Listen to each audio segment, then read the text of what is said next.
TV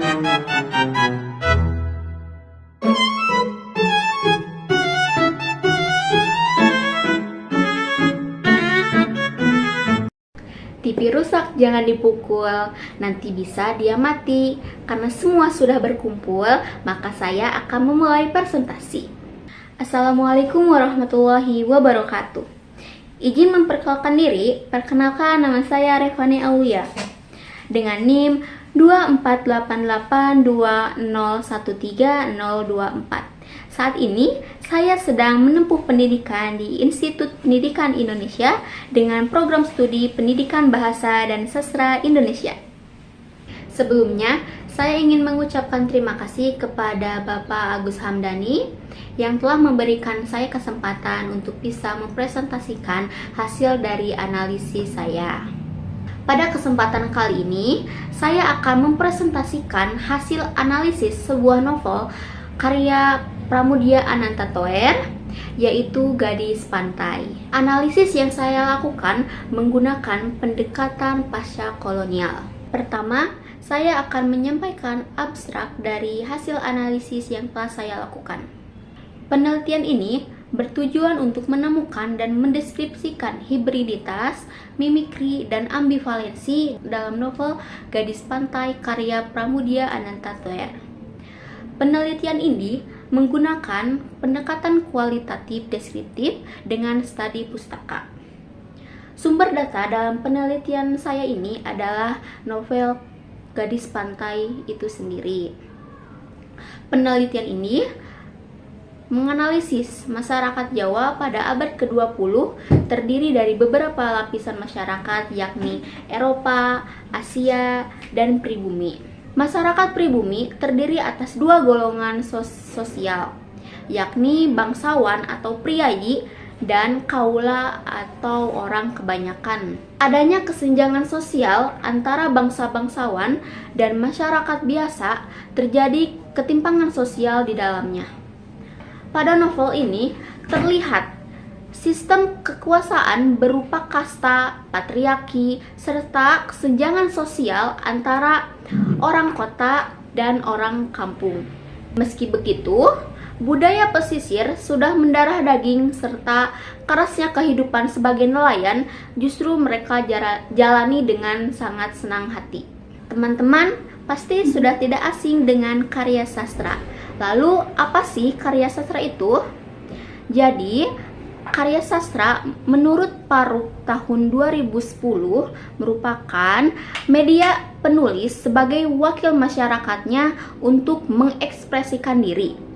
Melalui tokoh dan juga alur penceritaan, segala kompleksitas kehidupan manusia dapat diterjemahkan ke dalam sebuah kisah yang menyentuh dan kadang juga membuat marah pembacanya. Lalu, menurut Nurgiantoro tahun 2018, karya sastra juga dapat dipahami sebagai usaha dari seseorang penulis untuk berhubungan dengan dunia yang ada di sekitarnya. Hubungan ini dipresentasikan melalui unsur yang ada di dalam pencitraan seperti penokohan, latar, cerita, hingga moral dan nilai yang terkandung dalam cerita. Selanjutnya, pasca kolonial.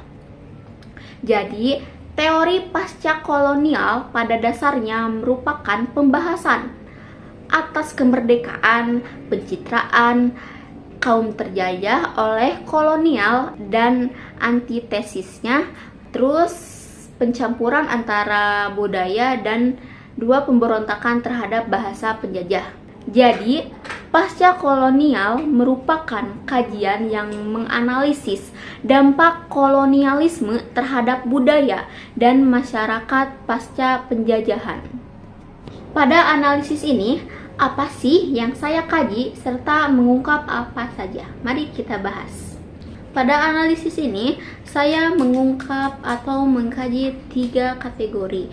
Yang pertama itu adalah hibriditas, yang kedua adalah mimikri, dan yang ketiga adalah ambivalensi. Baik, yang pertama itu hibriditas. Lalu apa sih hibriditas itu? Hibriditas merupakan pencampuran atau persilangan budaya baru yang timbul dari proses penyatuan budaya pendidikan, maupun bahasa untuk menghasilkan bentuk baru yang unik dan seringkali kompleks. Yang kedua, yaitu mimikri.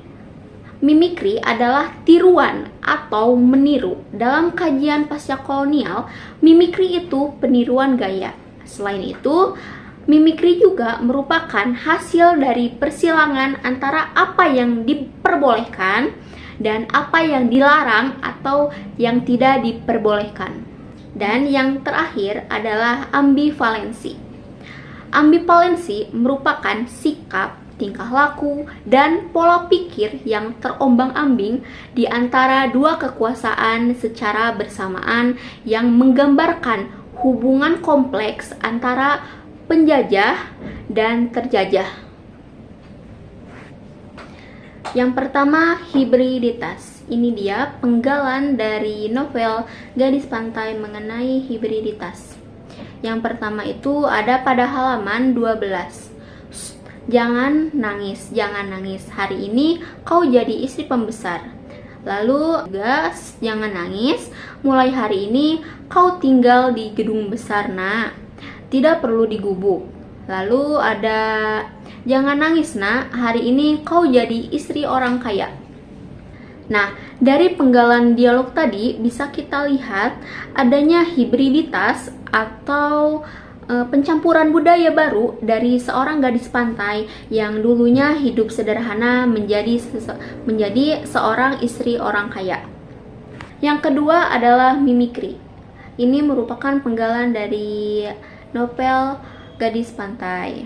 Jangan main bola, haram, haram. Tidak ingat pesan ayahanda, itu perbuatan yang terkutuk orang-orang murtad. Ingat, kepala Hasan dan Husein yang mereka tendang. Apa Agus mau jadi kafir juga? Dari penggalan dialog tadi bisa kita lihat bahwa adanya peniruan gaya atau mimikri yang terjadi pada saat seorang anak bernama Agus sedang bermain bola.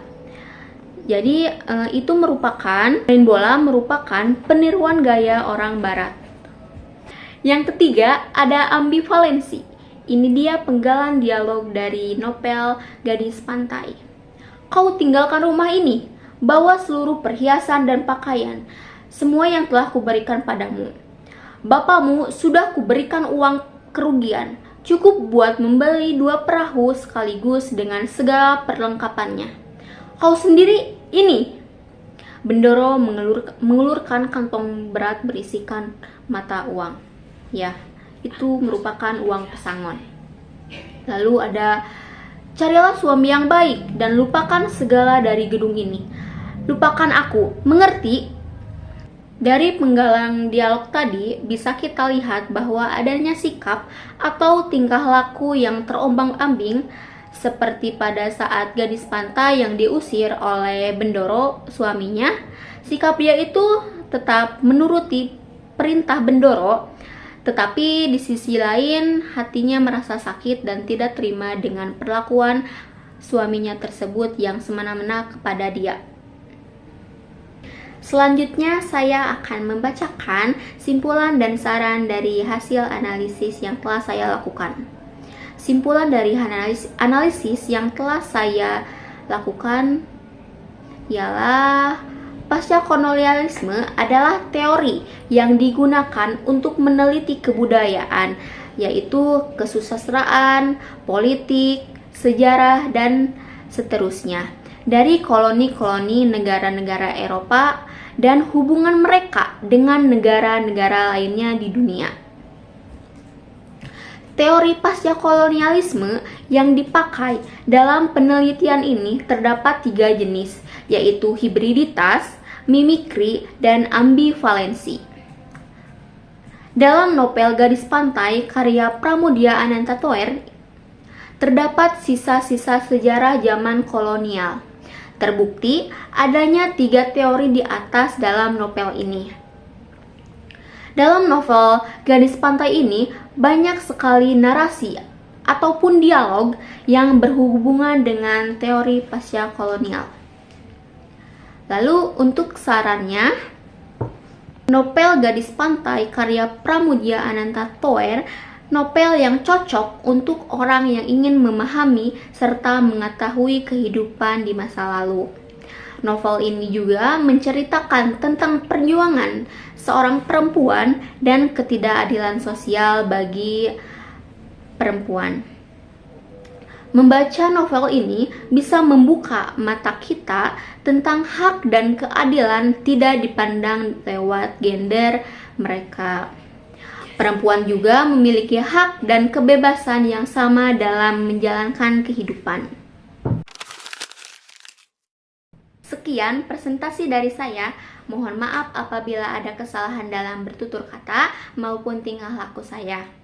Jika di awal tadi saya membuka presentasi ini dengan pantun, maka di akhir ini saya akan menutup juga dengan sebuah pantun. Jalan-jalan ke Parangkaraya, tak lupa beli buah naga.